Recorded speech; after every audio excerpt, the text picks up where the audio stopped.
Bismillahirrahmanirrahim.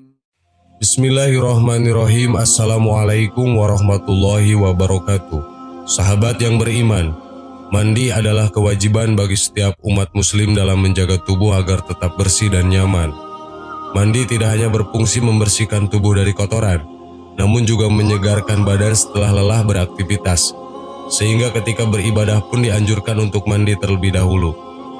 Sayangnya ada sebagian orang yang kurang paham pentingnya mandi sehingga enggan melakukannya dengan rutin. Hukum mandi yakni wajib, yaitu apabila mengalami hal-hal yang mewajibkan mandi atau bernazar untuk melakukan mandi sunnah. Sunnah yaitu jika terdapat faktor yang menyebabkan mandi sunnah. Terdapat suatu kaidah yang membedakan antara mandi wajib dan mandi sunnah, yakni setiap mandi yang faktor penyebab mandi tersebut mendahulinya maka hukumnya adalah wajib, sebagaimana mandi haid, dan setiap mandi yang faktor penyebabnya terjadi setelahnya maka hukumnya adalah sunnah, sebagaimana mandi Jumat. Mandi adalah cara untuk membersihkan badan sekaligus dapat membuat badan kembali segar. Namun terdapat 3 waktu menurut Islam dan medis yang kita dilarang untuk mandi. Selain memahami pentingnya mandi, ada satu hal lagi yang harus kita perhatikan, yakni waktu mandi. Mengapa demikian? Ternyata ada beberapa waktu yang kita dilarang mandi karena dapat beresiko mengganggu kesehatan dalam jangka waktu yang panjang. Lantas waktu apa saja yang dilarang mandi menurut medis dan Islam? Terdapat 3 waktu yang tidak disarankan mandi pada waktu-waktu tertentu karena kondisi jantung sedang melemah hingga berisiko menyebabkan kematian mendadak. 1. 30 menit setelah sholat asar. Pada waktu ini kondisi darah dalam tubuh sedang panas, sehingga jika kita mandi, maka dapat mengakibatkan rasa lelah dan letih. 2. Setelah maghrib. Mandi setelah maghrib juga termasuk dilarang, karena kondisi jantung pada saat itu mulai lemah. Selain itu, mandi pada saat itu juga meningkatkan risiko penyakit paru-paru basah. 3. Sesudah Isya hingga jam 12 malam. Sesudah Isya merupakan waktu di mana jantung kita beristirahat. Mandi pada saat itu akan menyebabkan kerusakan jantung. Itulah waktu yang dilarang untuk mandi karena tidak baik bagi kesehatan. Lebih baik mencegah daripada mengobati. Nah, jika ada waktu yang dilarang untuk mandi, pasti ada waktu yang dianjurkan untuk mandi karena pasti mengandung manfaat tersendiri untuk tubuh. Penasaran apa saja? Berikut penjelasannya. Mandi pada waktu subuh maupun sebelum subuh.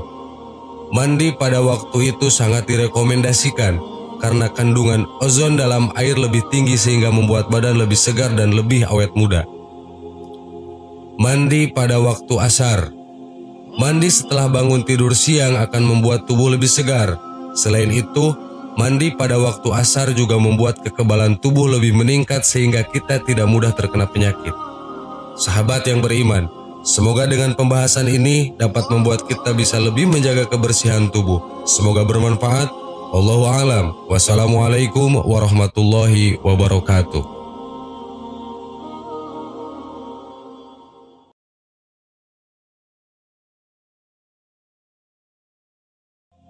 Bismillahirrahmanirrahim. Assalamualaikum warahmatullahi wabarakatuh. Sahabat yang beriman, Allah sangat mencintai hambanya yang selalu bersuci.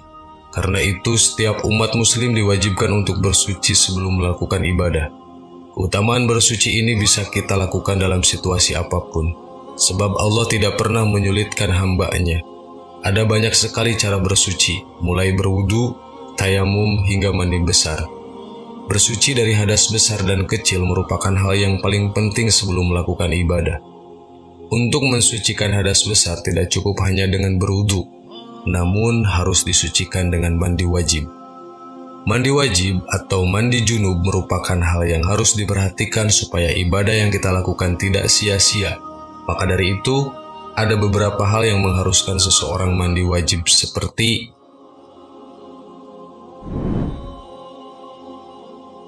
1. Berhubungan suami istri. Yang dimaksud dengan hubungan suami istri adalah apabila ujung kemaluan laki-laki, hasyafah, dimasukkan ke kemaluan perempuan, farji, maka itu sudah diwajibkan mandi wajib. Meskipun itu tidak keluar sperma atau memakai kondom, tetap diwajibkan mandi junub. Hal ini merupakan ajaran Rasulullah SAW melalui sabda beliau yang artinya, bila seorang lelaki duduk di antara 4 potongan tubuh wanita, 2 tangan dan 2 kaki, dan tempat hitan laki-laki bertemu tempat hitan wanita, maka sungguh wajib mandi meskipun ia tidak mengeluarkan mani. Hadis riwayat Muslim.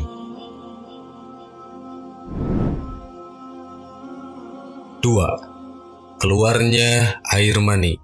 Selain bercampurnya 2 kemaluan, keluarnya air mani juga menjadi penyebab seorang laki-laki harus mandi wajib, baik keluar yang tidak disengaja seperti mimpi basah atau yang disengaja seperti onani atau bersetubuh.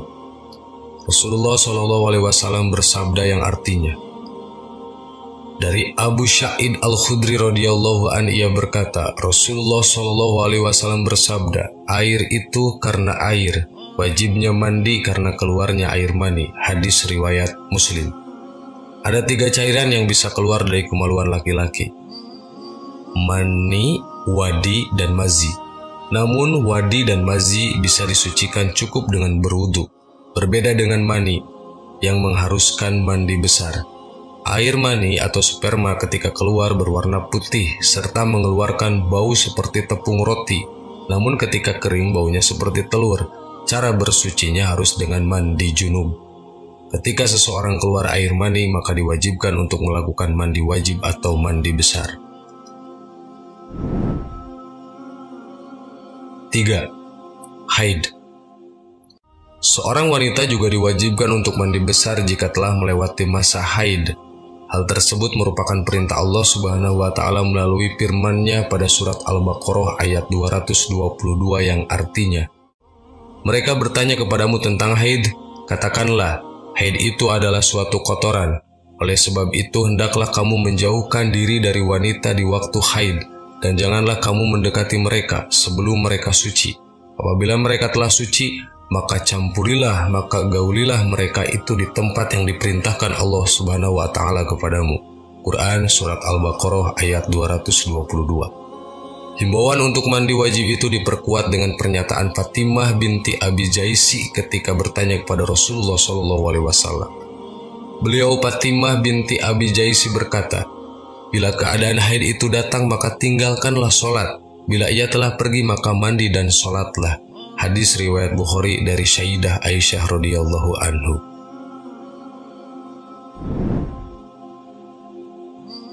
4. Nifas. Nifas adalah darah yang keluar dari kemaluan wanita setelah melahirkan. Minimal nifas adalah waktu sebentar, sedang maksimal adalah 60 hari. Umumnya nifas berlangsung selama 40 hari. Sebagaimana haid, wanita yang mengalami nifas juga wajib mandi setelah darahnya berhenti. Hanya dalam nifas tidak perlu menunggu hingga mencapai hitungan 24 jam, karena asal darah keluar setelah melahirkan sudah dapat dikategorikan darah nifas. Perlu diketahui bahwa wanita yang sedang mengalami haid atau nifas tidak diperbolehkan dan tidak sah melakukan wudhu atau mandi ketika sedang keluar darah. Hal ini karena fungsi utama wudhu atau mandi adalah menghasilkan kesucian, sedang ia sedang menjalani keluar darah yang menjadi penyebab hadas. Ia hanya diperbolehkan melakukan mandi sunnah yang fungsi utamanya menghilangkan aroma tak sedap karena hendak berkumpul dengan orang banyak, seperti mandi sunnah ketika hendak memasuki Mekah dan mandi 2 hari raya. 5. Melahirkan. Melahirkan normal termasuk hal yang mewajibkan mandi meskipun yang dilahirkan masih berupa segumpal darah atau daging. Sedang bila proses persalinan melalui bedah atau sesar, maka ada perbedaan pendapat di antara ulama. Ada yang berpendapat tetap wajib mandi dan ada yang mengatakan tidak.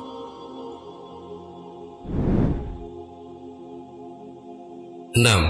Meninggal. Orang meninggal wajib dimandikan selain orang yang meninggal dalam kondisi syahid dan selain korban keguguran atau aborsi yang belum tampak bentuk sebagai manusia, seperti masih berbentuk segumpal daging. Sedang bila bayi keguguran tersebut telah memiliki sebagian atau manusia seperti telah memiliki tangan atau kepala, maka tetap wajib dimandikan. Itulah 6 hal yang mewajibkan mandi besar atau mandi wajib. Wallahu a'lam. Wassalamualaikum warahmatullahi wabarakatuh.